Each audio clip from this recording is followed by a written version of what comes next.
Hello, everyone, and welcome to this live stream edition of the Comical Heathen podcast. It's a podcast I started a few years ago because I'm supposedly writing a book about satire. I started interviewing my comedy friends and other writers and people that I knew and networked with and turned the conversations into this podcast. And I've also taken this podcast on the road. Hey, by the way, I'm your host, Dr. Jerry Jaffe, the world's most highly educated stand-up comedian. And I was saying, after I did the podcast for a couple of years, I developed a live version. And the live version is why we're doing this today, because the live version includes a Q&A with the audience. And it's always a fun part of the show, a little interactive, a little improv, a little bit of Stump the Schwami. Even the world's most highly educated stand-up comedian doesn't know everything. Because the live show Q&A was so much fun, I tried to bring it into the podcast. So every once in a while, I do these live Q&A episodes. So I really do want your questions and comments. Some people have emailed some stuff ahead, and we also have the comment section live right now. So feel free, anyone, to leave comments or leave questions, and we'll try to get to them. When you do a Q&A, I cannot do this alone. So I've brought in a special guest co-host who's actually... Oh, you heard his voice. You hear his voice. He's waking up. He's almost here. Musician, writer, and one of my bestest and longest friends. Please welcome to the show today's guest co-host, Jeff Geddert. Hey, hello and good morning and good evening over on the other side of the world. I'm broadcasting live from Tokyo, Japan, where we all talk exactly like this. Yeah, it's like 7 a.m. here. 7 a.m. I heard from QAnon that Japan doesn't exist, so how can it be 7 a.m. over there? No, there are actually QAnon people here in Tokyo. They did like a little protest. There was like 5 of them walking down the street of Tokyo. It's like, oh my God, how embarrassing. Go back, get away, go back where you were. Jeff and I both taught English in Japan. I did it back in the 90s. He's still there doing whatever the hell he does. But it's my dream, Jeff, that you are teaching any students that you work with to use your radio voice when they speak English. That's right. That's right. There we go. That's right. Yeah, actually, I do pick up the occasional paycheck for doing voice stuff as well, strangely enough. But it's awesome to be here with a very old friend. I was thinking about that because we go back quite a ways, like an embarrassing number of years. And it's like, it's awesome to just be here and to not have anything to promote and to not be, the whole self-doing thing. I have no dog in this pony. I'm in the game, but not of it. And I'm not even worried about being canceled. So go ahead, name any race and I'll tell you what's wrong with those people. So you have a clear idea of your branding. None. And bingo. Yeah. NA does not apply. I'm other. That's it. That's the other branding. It was funny. I was thinking about, because we've known each other for so long, what I might say when I introduced you. And all the things that you might plug are all stuff from like years ago. You were the voice on this 10 years ago. You did such and such broadcast 15 years ago. Like I couldn't think of anything you've done in the past 3 months that needs to be mentioned. I did a Seiko commercial last year that was pretty cool. Excellent. But that's like, I don't know. I don't know either. I was doing podcasts back in 2006. God damn it. It's early adopter. No, maybe in 2004, before it was, as soon as I realized how low the bar to entry was, I jumped on it, but I haven't done that long. Well, even though Jeff doesn't have any credits to claim, I do want to mention that I started podcasting in the early 10s, and this is my third different podcast, and Mr. Geddert has helped me on all 3. He's a very talented musician and audio engineer. So I appreciate all of his feedback and input along the way of my learning how to do these podcasts. And I would say if you were an early adopter, if I'm doing anything involving media or technology, I'm probably 3 years behind the mark. Like, if I wake up one day and want to do a podcast, it's already 3 years too late to do a podcast. So yeah. No, but it's been cool being involved in yours as well. As the thing I did a long time ago. It's like you've got interesting content and just topics I'm interested in. So that stuff's fun to do. Yeah. Podcasting, I don't think you're currently the only person doing it. No, I've heard of 1 or 2 others, and they seem to be splitting the pie of the audience where everyone else has like a 99.99% market share, and I have like 12 people. So to the 12 people listening to this podcast, I thank you. There we go. Thank you for your patronage. Yes, absolutely. But I will say it is also cool. Like today we're using a new technology for people who don't know at home. But it's behind the scenes kind of inside baseball stuff. But it's interesting to see how this evolves over time. And it just becomes easier and easier to do, frankly. Well, as I've made more progress with the book, and I am slowly writing a book, the raison d'etre for doing this podcast kind of like has diminishing returns. Like probably nothing Mike Kaplan says today on this episode will appear in the book because the book is too far along. Oh, hey, Jeff, I just mentioned Mike Kaplan's name out of the blue. Mike Kaplan is a hilarious comedian who kindly let me interview him for the normal editions of this podcast last year. So there's a great Mike Kaplan interview that I'll put a link in the description of this podcast eventually. Awesome. And when I interviewed him last year, the material that I got from him, including about his most recent #1 comedy album, which is known as AKA, we talked about that and just ... Like I was able to fold his commentary and meaningful quotes into the text of the book. Kind of going forward, like that's less of a reality. So I'm definitely finding like what else can I do with this podcast besides write a book?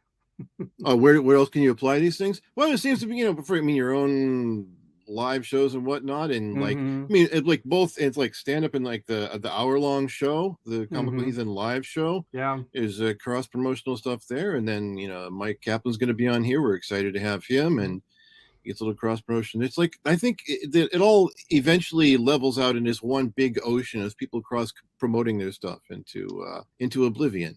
Indeed, but a happy, upbeat oblivion. Yes. So, we do have a YouTube channel, and all of my content, including the previous podcast, Gold Star Classroom, as well as all the Comical Heathen interviews and episodes, are available through the YouTube channel. And then I just, this month, Jeff, started a Twitch channel. So that's a Twitch channel? Yeah. My gosh. Why, what in the world, Jerry, could that be? I'm also trying to figure it out, but what's cool is Twitch is like a platform where people basically make their own TV shows, and it's mostly fan-based, and a large percentage of what is streamed on Twitch is gaming. So I've done a little bit of that just because I like to play video games. But it's like, I'm just like, the idea. You start off, it's like, well, it's like a television show, and then you can watch people play games. That is not the CBS, ABC, NBC that I recall from growing up. It ain't MASH. Like when on the old dial televisions where you had the channel 2 through channel 13, you never would put it on channel 5 and there'd be somebody playing Call of Duty. No, but you're never going to put it on Twitch and see Barney Miller either. But it's more of a community as you do on online. It's like an online community. So people who have like embraced Twitch, even if they get a couple hundred followers, they watch them game, they chat, they have other media like Discord channels where they can communicate. So it makes these little communities. So people can grow. People have common interests, and they have a chance to interact with one another, and they can bond in a way that is no longer physically possible due to our addiction to the internet. Correct. So instead, we use our addiction to the internet to bond virtually through latex screens and things. So, yes. Wow. So, these are all things we're exploring. And one of the things we're exploring, Jeff, I've done a few of these over the past couple of years, is doing live episodes of the Comical Heathen themed around the Q&A format. Sure. Another famous podcaster who you and I both admire, Neil deGrasse Tyson, and Star Talk, will occasionally do episodes where he just brings on a comedic co-host of some kind, and they ask him questions about the topic of the day. Nice. And they get the questions. Well, we got the questions from the interwebs. I actually put Jeff in charge of gathering the questions. I've not seen any of the questions. I've not vetted any of the questions. My answer to every single question might be, I don't know. I did do a Facebook thread a few days ago, and I just sincerely asked what people think of when people say, I'm not religious, but I'm spiritual. And that got a lot of activity, like 50, 60 comments. So that inspired us to make the theme of today's live Q&A religion versus spirituality.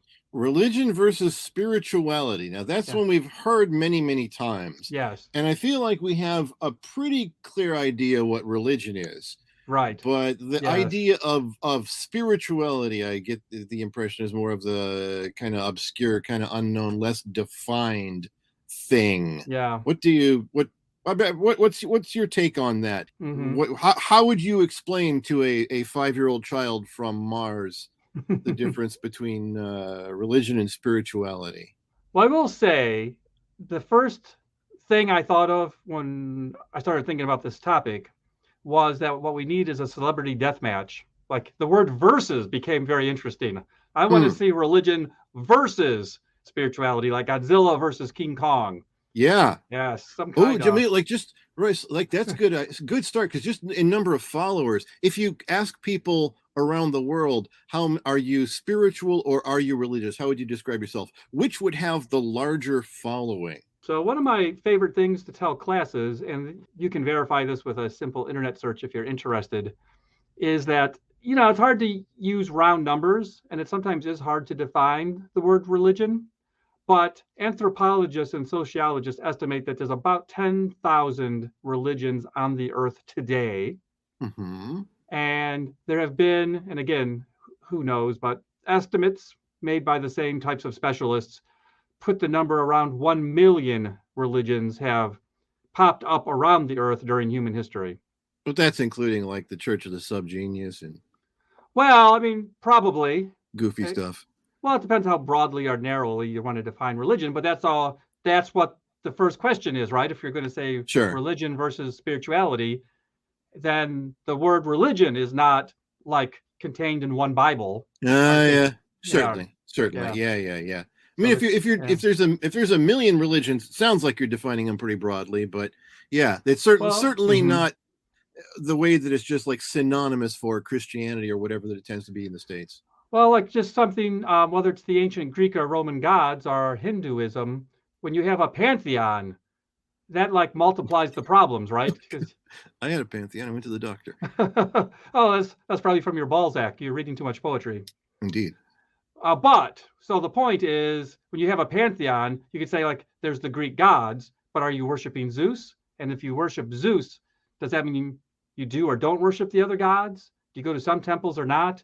So like, is it 100 religions in one religion? Or is it one religion with 100 religions inside of it? There's that. And there's also the idea right now that a lot of people, they might describe themselves as spiritual and they might like follow the teachings of Jesus, but they wouldn't describe themselves as religious, but they do fall into the category or the box of one particular religion. So if it's like, and part of that is just social in peer pressure in a way it can be, or the house you're raised in, or your circumstances, your environment. So how many people in ancient Greece is like, so you worship that Zeus? Yeah, Zeus, he's a good guy. How many people in ancient Greece are just going along with what everybody else is saying? Yes. and guaranteed there were atheists as well. Like I'm sure there were people going, Zeus, yeah, right. Here, just buy a shoe. Like, don't bother me with your Zeus. I'm just trying to sell shoes here. There we go. Sandals. Sandals. That's big business in the ancient Greeks. And then, so if we say, okay, so what's the word spiritual mean? When we're in our like Western Judeo-Christian context, we're generally talking about people, and here's a generalization, who have lost interest in the organized religion they were raised with, if any. Sure. But still have a feeling of something inside of them that is satisfied by either ritual or myth or just a worldview. And so it's like having a worldview that may or may not include supernaturalism, but doesn't include dogmatic organized religion. Yeah, it sounds like, the organized religion, the idea of standing in a big room full of people with one guy at the end telling everybody what God thinks. Yes. There's people who get turned off of that idea, I think, are the ones who describe themselves as spiritual. Now, what fills in for spiritual could be any number of things. I mean, I'm in the theater arts, and for some people, they could be very... Oh my God, it's you. You're in a large room full of people, and there's one guy at the end of the room who's telling everybody what you think. Yes, well, I mean, you can make a model out of... Jerry, you're my new God. I could use some disciples. There are definitely Jerry disciples out there in the theater world. Sound off if you know who you are. Probably you are one of them, actually, Jeff Geddert. I am indeed. I will talk to that. It's true. No, by the way, I'm broadcasting today from Japan. The person who brought me to Japan was Dr. Jerry Jaffe. My pleasure. It smuggled me in a suitcase, just like Carlos Ghosn. When I started my community theater over there for a couple of years, you were in plays, a couple of the plays we did. Yeah, Woody Allen God and some other things, and David Mamet. Yeah. So that's good times. Good times. But a traditional play where there's like a director and a text, that is like a priest who interprets the holy book. The actors are like disciples. You do take your job seriously. For weeks and months. There might be a little bit of brainstorming going on, yeah. Weeks and months. But the Kool-Aid is just Kool-Aid. I love sweet drinks, so don't worry about that. Oh, good. And then the audience is like a congregation that comes and listens to the disciples tell the story taught to them by the director. Yep. That whole analogy is playing out. And then there's some, when we could do, I'm going to stop with just a sentence. I could probably make the next live Q&A about how the similarities and differences between theater and church. That's a good one. Yeah. Make a note of that one, because that's an interesting one.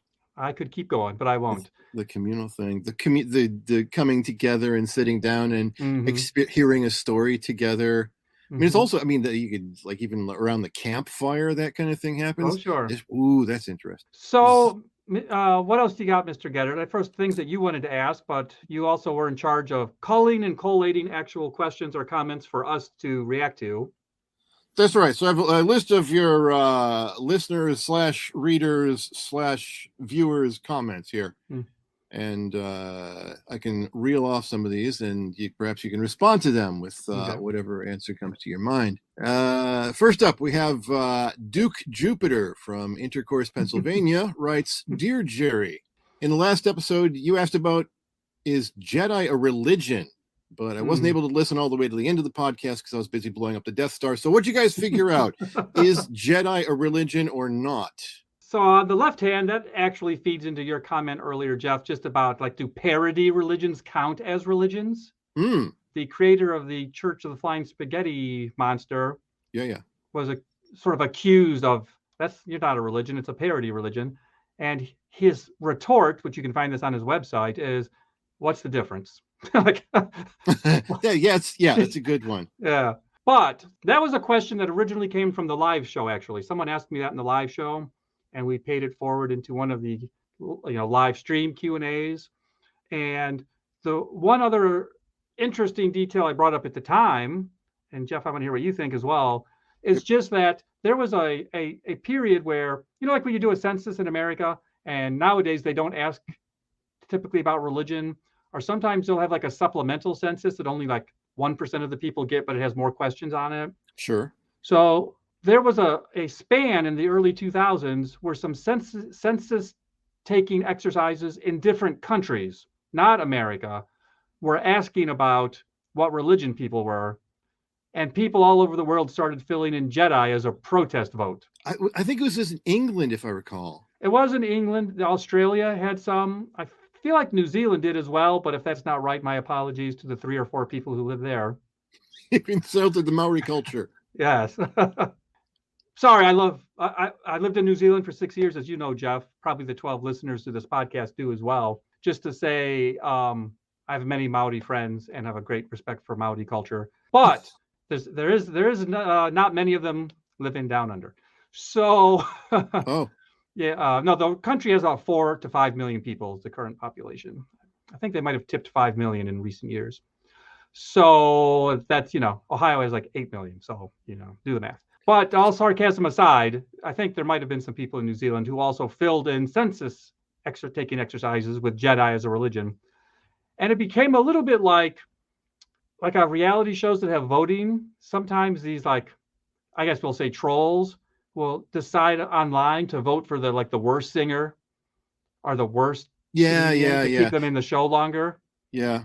So I think there was like a cousin to that. Like there was an online movement's too strong of a word, online chatter where people said we should start putting in Jedi to these census takers. And then some people did it. So there's some like Venn diagram that overlaps some agitators. Well, if it's a movement, does that make it a religion? But is trolling a religion then? Is trolling? It would certainly seem to be, wouldn't it? Yeah. Man. Yeah, no. And the other thing it made me think too is about the idea of a parody or a satire religion. Mm-hmm. Like I was reading up on these Satanists and Okay. the modern Satanists I've known with Mm-hmm. they do like we're gonna put our statue of Baphomet there in your public square because you Yes. got the Ten Commandments up there. It's like, okay, that's like pretty clearly satire. But I'd also heard about this Anton LaVey Satanism and seen these scary Mm-hmm. black and white photos from the past. Yes. And I'm Yep. reading up on this. No, it's damn near the same thing. It seems like the majority of Satanists I've found and read up on a little bit, not a lot, seem to be of the same kind of protesting or responding to Yes. what's going on in society ilk. Now, if I'm defaming anybody, if you're an actual Satanist, please let us know in the comments Yes. if I'm And misrepresenting you.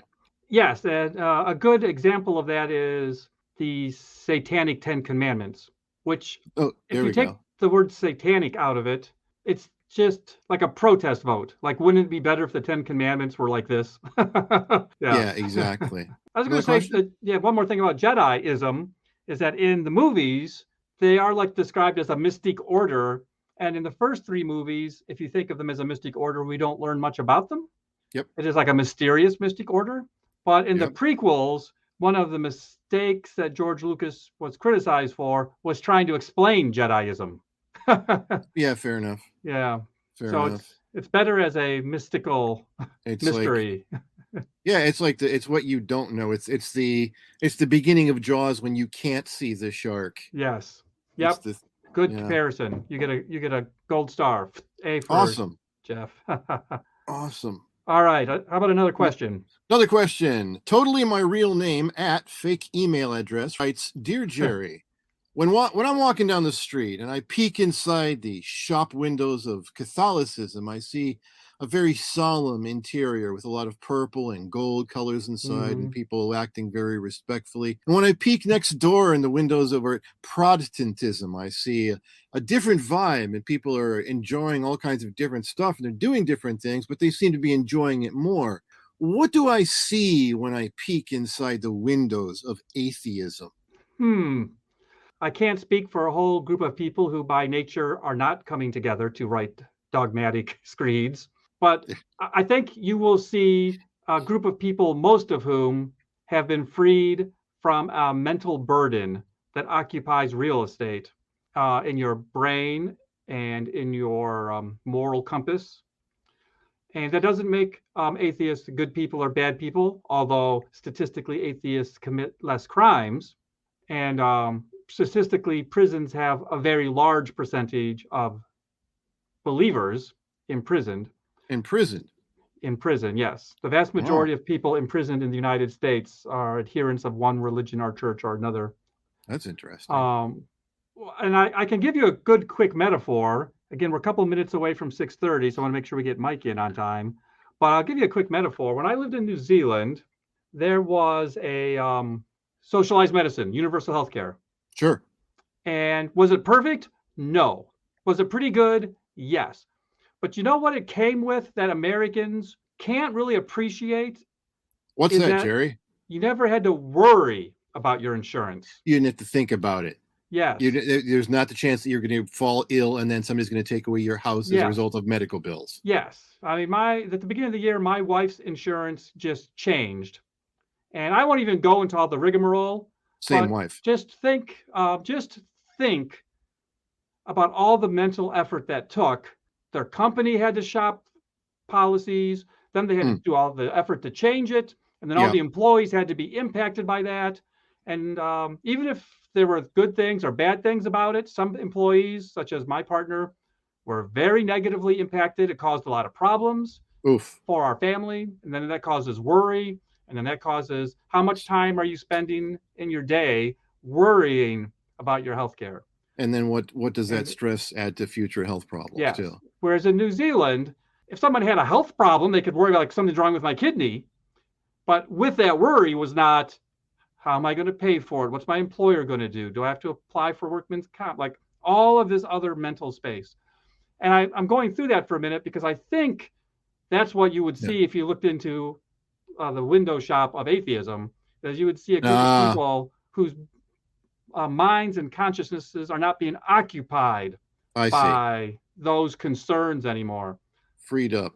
Hey, Yeah. like just the fact that you mentioned you live in New Zealand, right quick, you also lived in Japan. So Yes. along with the theme of today of religion versus spirituality, what would you say, or would you say Japanese people are more religious or more spiritual or neither? And please state your answer in the form of a sweeping generalization. Okay.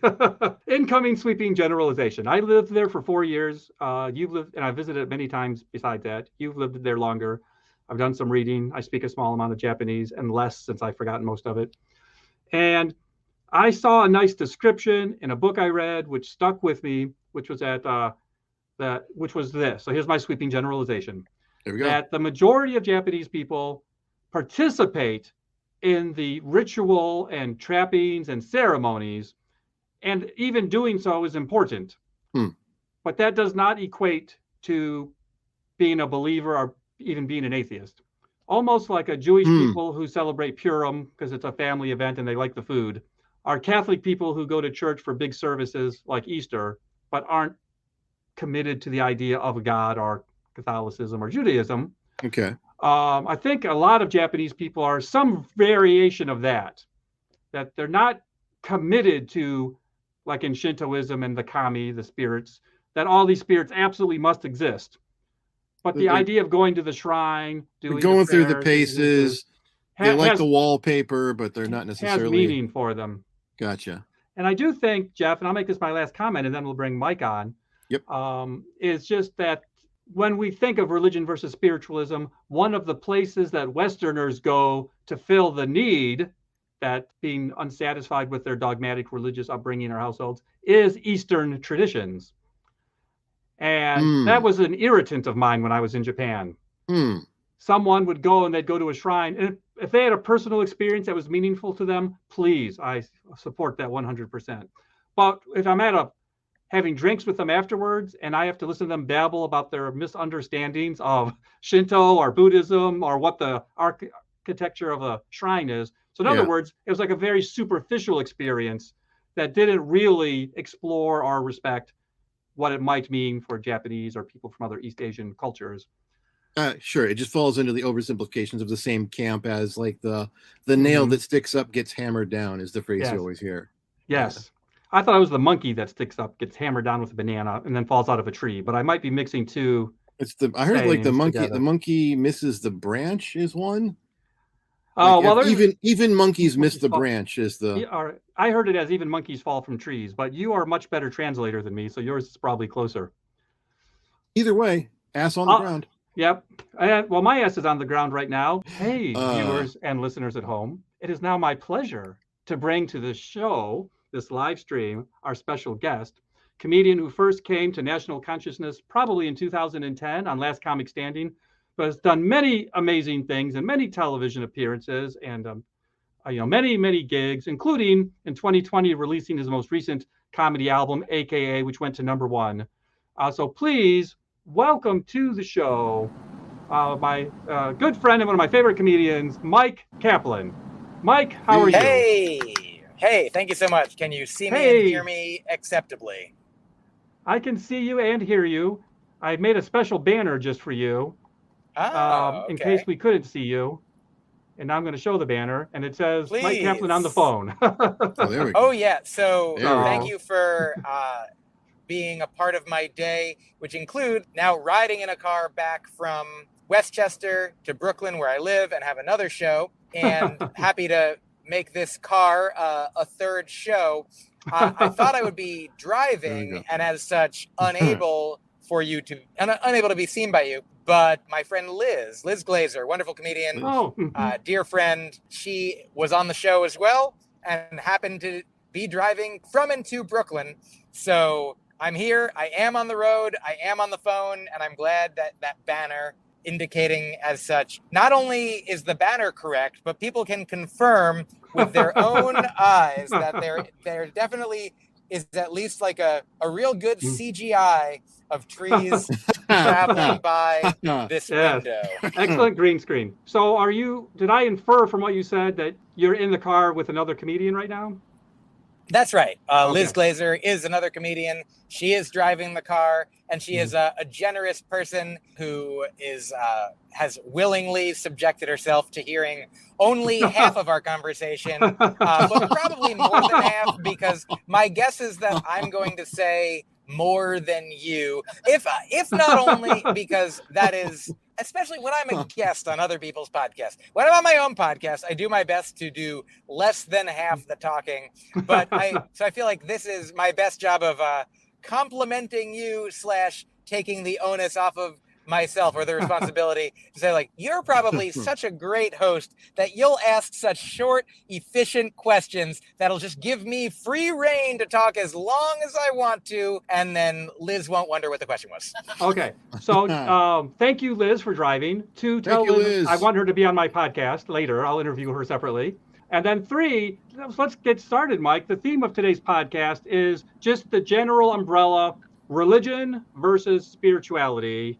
Where do you come down on that? So on the question of religion, quote unquote, versus spirituality, I will say, like, if I had to pick one, which I'm glad I don't. I mean, the way that I think of them as different is that religion is, to paint in very broad strokes, religion is communal and something that is often done either in groups, or even if you're not doing it in groups, like if you are praying at a certain time of day alone in your house, you might be doing it knowing that other people are doing that, or like Jews at sundown lighting candles on the Sabbath, for example, like, oh, this is the time that I know all around this time zone, at least, then all around the world people are lighting candles as well. In a similar way, there's something communal about religion, and spirituality can be more individual. And there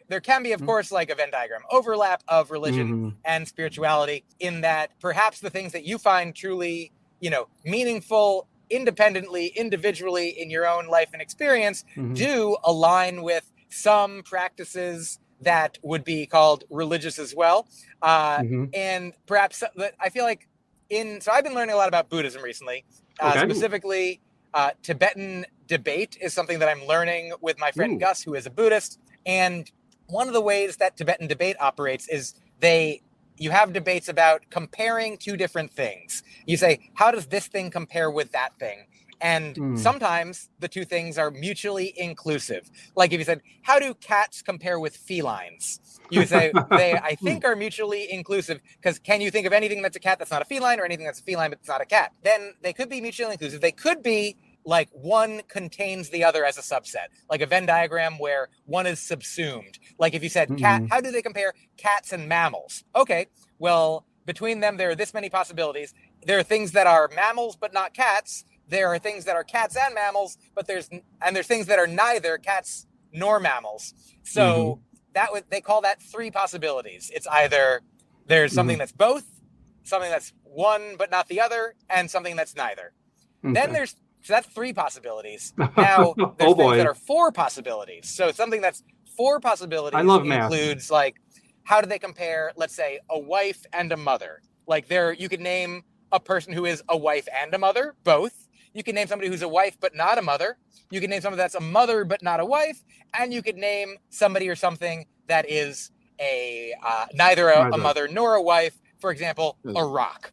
A rock is a classic go-to example of things that are anything that are for any non-rock out there. Yeah. So, Dwayne Johnson. Spirituality and religion. How do those? I think that those compare with 4 possibilities as well. Okay. In that there are definitely some activities, some aspects, some practices, some experiences, some ways of being that are both religious and spiritual for some people, depending on who they are and how they live. There are definitely. I think there's definitely spirituality that is not connected to religion. If people have a disconnected from religion prayer practice or meditation practice or exercise regimen. For the people who say I'm spiritual but not religious, I'm not religious but I am spiritual. Like, sure. And are there things that are religious but not spiritual? I feel like there oughtn't be. I think the goal would be for there to be as much of an overlap as possible, that something is personally meaningful to you as well as connecting you to a larger whole. But I think that an example, there's a book that I read called Is, which is a collection of poems by a heretical Jewish poet of a kind. And one of the poems talks about, I don't know the exact wording, but essentially he says, like, as a believing person, I have more in common with the atheist who dances than the so-called, than the pious person sitting in church on Sunday, or sitting at synagogue on Saturday, or sitting in the mosque on the appropriate day, or wherever it is, but who is not feeling connected, who is like just going through the motions, who's just checking the box. So I think that would be an example of potentially religious but not spiritual, or even, let's say, to be more generous, religious but not spiritual could include people who are culturally Jewish or Catholic, who they're like, I don't consider myself religious, but I am a Jew, I am a Catholic, like I love my grandmother, and so I'm happy to go with her to a ceremony, or I'm happy to have this person, lead my wedding, or I feel I like the songs, I like whatever it is. And then there's definitely some aspects of it. I guess an argument could be made that there's nothing that's neither spiritual nor religious based on some definitions. But for I think, by an atheist's definition, if they say that they're not spiritual and they're not religious, then that is the one that is neither. Jeff, immediate reactions to what Mike said. AKA is his podcast. Do I have that right? That's his most recent comedy album. His most recent comedy album. Okay, cool. All right. That was an extensive and thought out answer. There's a lot going on there, and I think he touched on a lot of the same things that we were saying before. I mean, like earlier in the show, like the ideas about spirituality is maybe less inclined to the religious direction, and the religious is okay. I'm just making shit up now. It's time to move on to the next question. All right. Well, Jeff has also curated all our questions. I haven't heard or seen or vetted any of them. Go ahead, Mike. If I may as well add, I feel like there's a thing that I heard once. I think my girlfriend shared with me. I don't know the original source, but the idea is pertaining to like the idea that sometimes like there can be certain people of certain religions and certain people of no religions who might feel like that they're like judgment can be involved. Like whoever you are, you might think like people that don't do things the way that you do are doing things not as well. And you might express that outwardly. So the thing that I really like is be focused on your own soul and other people's stomachs. So like, live your life stomachs ethically. Yeah. Make sure that other people's stomachs are filled with enough food. Filled. Yeah. Oh yeah. So the idea being like, if I say that the people who do entwine religion and spirituality the most, like I think like Martin Luther King's a good example of someone who was a reverend and also was very active in striving to make the world, the material world, the physical realm as, as heaven-like, as kind, as compassionate, as joyful, as connected, all the things that you'd want from either a religion or a non-religion, like make the physical, the empirically, scientifically measurable world as good and fair and just and kind as possible. And as also like, if you want to be, if you connect that, most of the practicing religious people that I know are also really, there is spirituality connected with it because, you don't necessarily hear as much from them. Like I have a friend who is a minister at a church in Chicago, which is like, they call it a queer storytelling bar church. And it is super Not liberal. Another one. Oh, another one indeed. It's super progressive. It's super inclusive and welcoming. It's focused on, social justice and, equality for all. And her father is also a minister, I think, of a more like classically, conventionally conservative church community. And he's like a nice dude. And also she told me once that he said something like, like, gun to the head, would I say are gay people going to hell? I mean, he's like, but looking at the texts, like, but he's like, do I think am I preaching that? No. Do I think other people should be focusing on that? He's like, okay, but then are you preaching what you believe? I mean, and so what he was saying was what he would preach is like, I feel like people should be out there with picket signs saying like, look within your own marriage, and like concern yourself with your own soul, not with what Sure. other people are doing. Sure.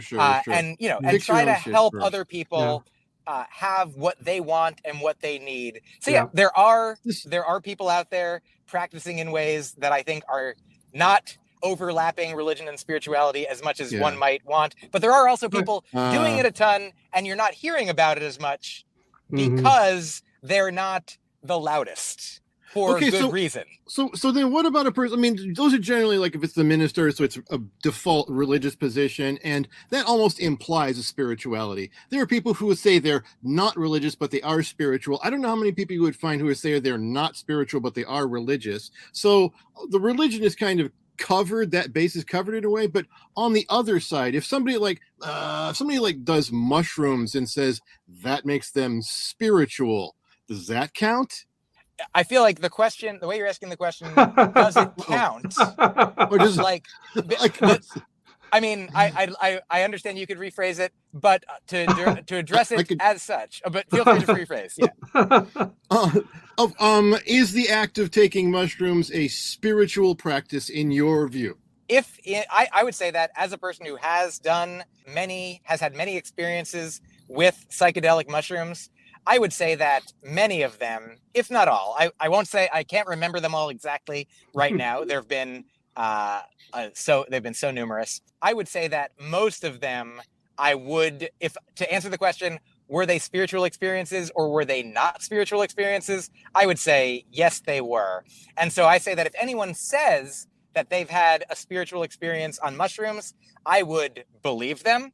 And if somebody said, I did mushrooms and I did not have a spiritual experience, I would believe them as well. Like the same way that I feel like I do stand-up comedy, and I think that stand-up comedy is an art form. And I know that it is weird. Like if I introduce myself to a new person, they're like, what do you do for a living? If I said, I'm an artist, and they said, oh, what kind of art do you make? Do you paint? Do you sculpt? Do you blow glass? Like, oh no, the kind of art that I make is comedy. They might be like, that's a weird way to say that. And I would agree with them. But I think that there are comedians out there who are like, look, comedy's not an art form. I'm not an artist. I'm a craftsperson. And to them, I might disagree with them, but I'm not gonna argue with them. I'll be like, okay, you're not an artist then. That's fine. You don't have to be. And I feel like there is like sort of a spectrum from art to craft, and there is a spectrum from spirituality to religion that might be not an exact parallel. But yeah, I definitely think if somebody's just saying that they did mushrooms and had a spiritual experience, like I don't know whether they did or not, because that's the whole thing about a spiritual experience is it's internal. That's the main thing. Religion is external and spirituality is internal, and sometimes they're entwined. The word versus in the middle of religion versus spirituality is like also itself a kind of weird way to phrase it. Because they're not like Godzilla versus King Kong, you know.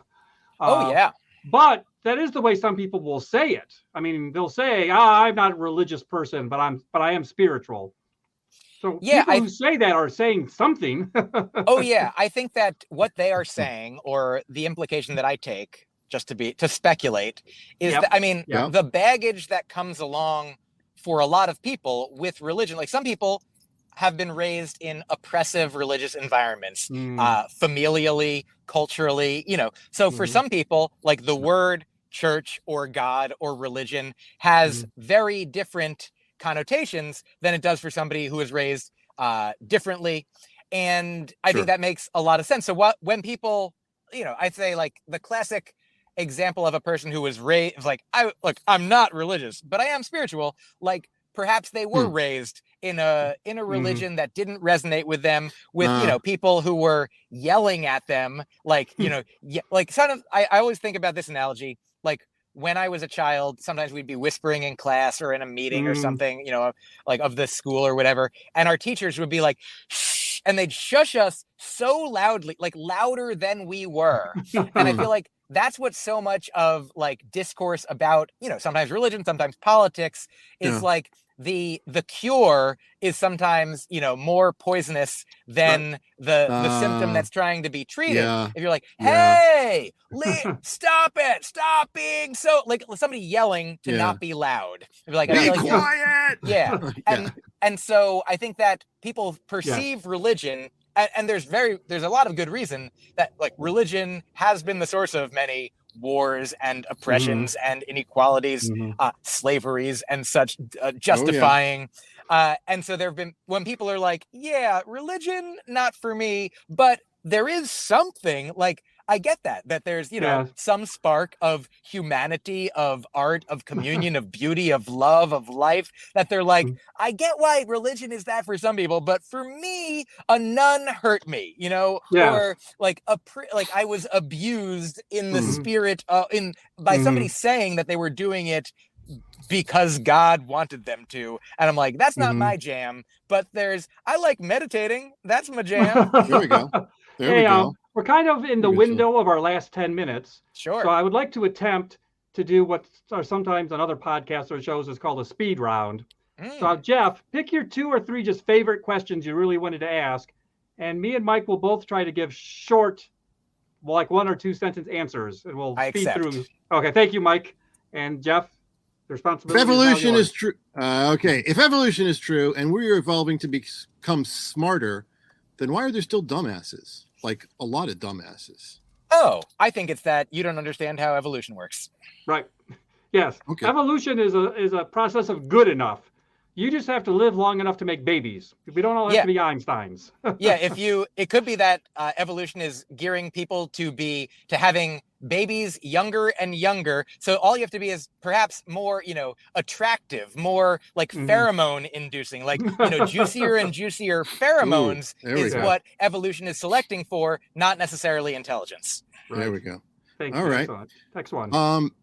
If you could go back in time and meet an intelligent person like a Da Vinci or a Newton, would you be able to explain to them in a meaningful way what an iPhone is? I'll answer yes, because I'm overly confident, but I secretly am not that confident. Okay. I would say it depends how far back you go. The people I want to meet are French artists from the early 1900s, and science was relatively advanced by then. But if you're talking about ancient, like going back to Aristotle, I guess I'd love to talk to him. You would have a challenge on your hands. I'll just add briefly, Da Vinci, I think, would have a good chance of getting it. But what if I would like to go back in time and talk to Steve Jobs about the iPhone so that he can invent it? There we go. There we go. If he understood. Oh, yeah. Yes. Okay. Jeff, 1 or 2 more. What religious figure or spiritual figure would you most likely or like to have dinner with? And is this a person that's alive, dead, or any? Or in between, yes, any of those. I would love to meet or have met Thich Nhat Hanh or Pema Chodron or Ram Dass. Those are some of my top ones. Those are my favorite rap albums. And my quick off-the-cuff answer, really, and this shows my Judeo-Western upbringing, but frankly, Jesus. And I'm not being facetious. I mean, what he's quoted as saying, there's a lot of meaningful quotes and a lot of kindness. And I would love to hear, like, from his own words, how he'd represent those concepts. And not just to correct dumbasses of our age, but just to see, what he had to say, like, and bask in that, like Sermon of the Mount. Be there for Sermon of the Mount. And I'll add number 1. I second that. I would also love to talk to Jesus. Also the Buddha, or any Buddhas really. And then also if you're interested in finding out what Jesus might say to the dumbasses of today, I don't know if you're familiar with, but check out John Fugelsang. He is a hilarious comedian, super smart, super funny, has read the Bible. I believe his mother, before having him, was a nun, and his father was a priest. And he is just so smart and kind and well educated on these subjects. I think he has read the Bible more than most people who believe the Bible. Yeah. Friend of the show. He's been on the Comical Heathen, right? Beautiful. Yes. Yeah. I love that guy. Yeah. Fuck, marry, kill. Judaism, Christianity, Islam. No, thank you. Yeah, I pass. I marry them all. The question most likely to get cut from this edited program. The edited version of this program. Okay. Well, give us a better one to end on, Jeff. What do you think is the strongest argument for God's existence? I think that the surest proof of or argument for God's existence is that you can define God however you wish. And if you define God as something that exists to you, then God exists. Like if God is love, if God is art, if God is togetherness, then beautiful. Mhm. Like every religious There we go. person That's every spiritual spirituality. person doesn't Right. believe. Like since there's a rabbi who told me once, he said, God does not exist. God is existence. And that resonates with me a lot. Ooh, Okay, there we go. nice. I'll just add that one of my favorite philosophers, Kierkegaard, was in a way the forerunner of the psychological turn that religion is a personal thing and not a dogmatic church thing. And I think that from that point of view begins the rise of the importance of faith as a definition of being religious. Because 200 years ago, you were religious by going to church. But Kierkegaard argued that you were religious by your faith in actually believing the things that you were claiming to believe. And he also added, as a footnote to that observation, that there's only about, in his opinion, not mine, about 1 in a million people then are probably religious. If you have to believe in your faith, if that's the definition of being religious, is that you actually believe in your faith.